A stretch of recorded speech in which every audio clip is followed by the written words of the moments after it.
یا اللہ یا کریم یا عظیم یا غفور یا شکور یا ودود.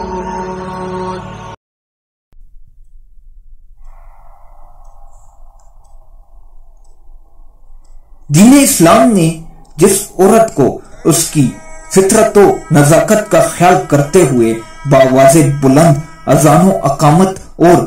آمین بل جہر سے روک دیا، اسی عورت کی آواز کو دین بیزار طبقے نے ناچ گانوں اور سٹیج کی زینت بنا دیا. دین اسلام نے جس عورت پر جمعے اور دیگر نمازوں میں حاضری تک کو لازم قرار نہیں کیا، اسی عورت کو دین بیزار طبقے نے سینما اور سٹیج ڈراموں کی زینت بنا دیا. دین اسلام نے جس عورت کو امام سے نماز میں پھول چوک تک پر آواز سے تنبیہ کرنے سے روکا ہے، اسی عورت کو دین بیزار طبقے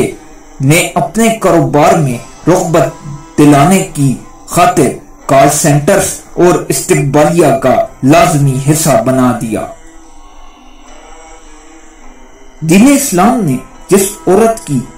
حیا و پاک دامنی کا خیال کرتے ہوئے بیت اللہ میں طواف اور سعی کے درمیان دوڑنے تک سے روک دیا، اسی عورت کو دین بیزار طبقے نے اولمپک اور میراتھن کا حصہ بنا دیا. دین اسلام نے جس عورت پر دین اسلام کی سربلندی کے لیے جہاد جیسی عظیم عبادت میں شرکت لازم نہیں کی،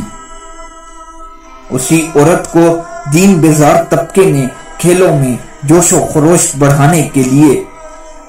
اسپانسر اور چیئر لیڈر بنا دیا. دین اسلام نے جس عورت کی عفت و حیا کا خیال کرتے ہوئے اسے پاؤں ٹپک کر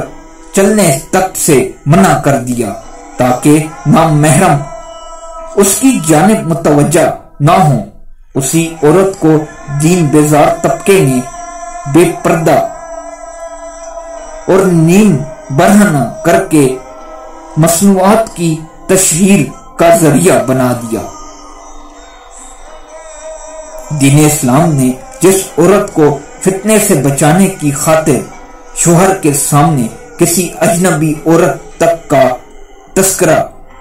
کرنے سے منع کیا، اسی عورت کی شادی اور دیگر محافل میں تصاویر بنا کر اسے سوشل میڈیا اور ذرائع ابلاغ میں پھیلا دیا گیا. یاد رکھیے، فرمان الہی ہے